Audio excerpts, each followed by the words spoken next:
Chapter 16, Lean is a Foreign Language. Oftentimes when I speak, I say things that make people uncomfortable. I speak a business language that often seems like a foreign language. Here are a few of my favorite words and what they mean to me. Trust, the act of letting your people screw up.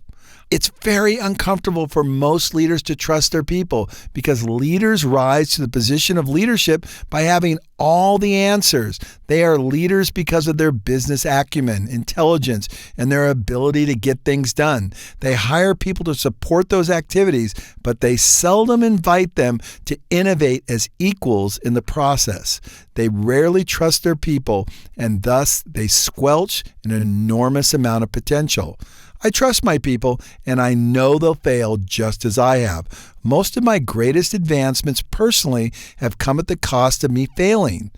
Why would I not afford my own people the same opportunity and allow them to grow and experience these lessons in the same way that I have? Trust is an important ingredient in developing a lean culture, and it's probably the one that makes people the most uncomfortable. They just don't want to take a chance on someone screwing it up.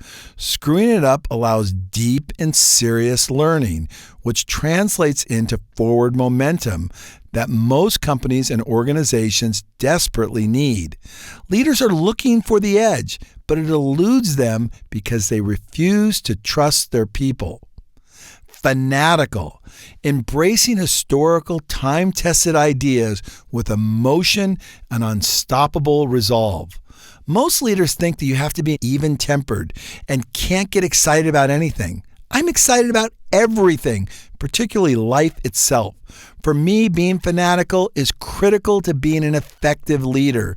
I am crazy about the adherence to time-tested principles of relentlessly eliminating waste and growing people. I am fanatical about lean principles. Why? Because they work. They have always worked, and they will continue to work for anyone who applies them with passion. They are the stuff that the greatest companies in the world are built on, and that is worth being a little fanatical over. Toyota, Harley-Davidson, Virginia Mason Hospital, Wiremold, Southwest Airlines, and a whole host of other companies have applied the principles of lean thinking in a fanatical way with a relentless pursuit of time-tested principles and have produced an astounding result. For these companies, lean is not simply another methodology or a tool in the toolbox. It is a distinctive strategy that becomes all-consuming in everything they do. Deflection, the act of honoring others. One of the most powerful concepts in becoming an effective leader is the ability to deflect credit away from yourself and give it to others. It starts at the top, is modeled at the top, and it must reside as the most strategic idea a leader has. When the top leader models it, others will do the same thing.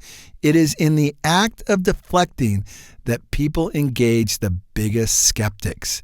Taking credit for things repels people and suppresses a collaborative culture. Deflection is magical and top on the vocabulary list of effective lean leaders. Humanity, the act of recognizing the giftedness of others. Lean is supremely about people. We're in the business of changing and improving humanity.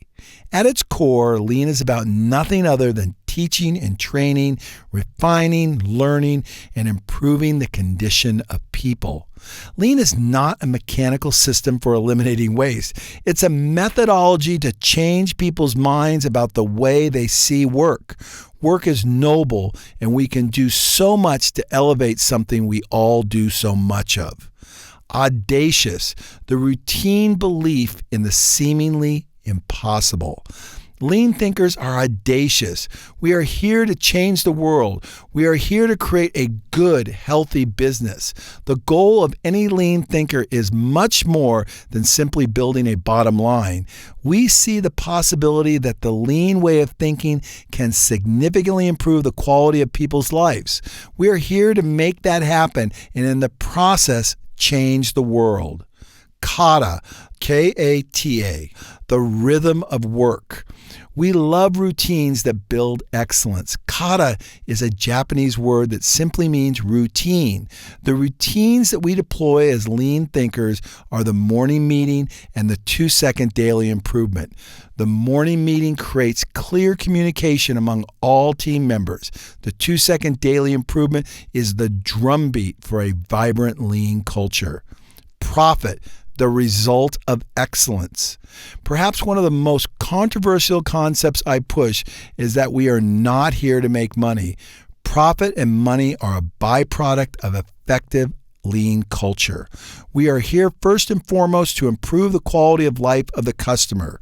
Internally, we are here to grow our people. If we do both of these at a high level, we will be profitable. However, profit is not the reason we do lean, nor is it the reason a company exists. If I told you the number of times I have encountered businesses that have gone south with good products and capable people, you would be shocked. Ultimately, the problem stems from the leadership focusing on profit and themselves, forgetting why the business exists in the first place. Take your mind off the numbers, focus on your customers, your people, and serving others, and you will be surprised how everything else will work out. Hallo, mein Name ist Stefan Hilmer und ich komme aus einem kleinen Ort im Herzen von Deutschland und arbeite für eine weltweit agierende Firma, die sich dem Schutz vor Überspannungen verpflichtet hat. Hi, my name is Stefan, and if you might didn't understand my intro, German is a foreign language for you, as lean has always been a foreign language for me. Like many of my colleagues, I have heard a lot about lean before. I have read highly scientific articles about it and also once failed in the introduction of lean in my company before. But then 16 months ago I found out this book and lean becomes a native language for me and my team. Especially the beginning of a new language is hard. There will be many people, no matter from which level, who are afraid to open up for something new and want to learn together every day. But exactly this approach, the daily learning, the small successes, the daily togetherness, will lead you and your team step by step to a level that you might never have expected before. But give your team and yourself time. Let everyone make their own mistakes.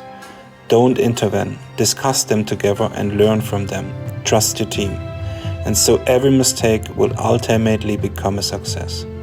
Create free spaces where your team can escape from the daily business and get involved in the development of your company. They will find solutions to problems that you would never have looked for or found by yourself.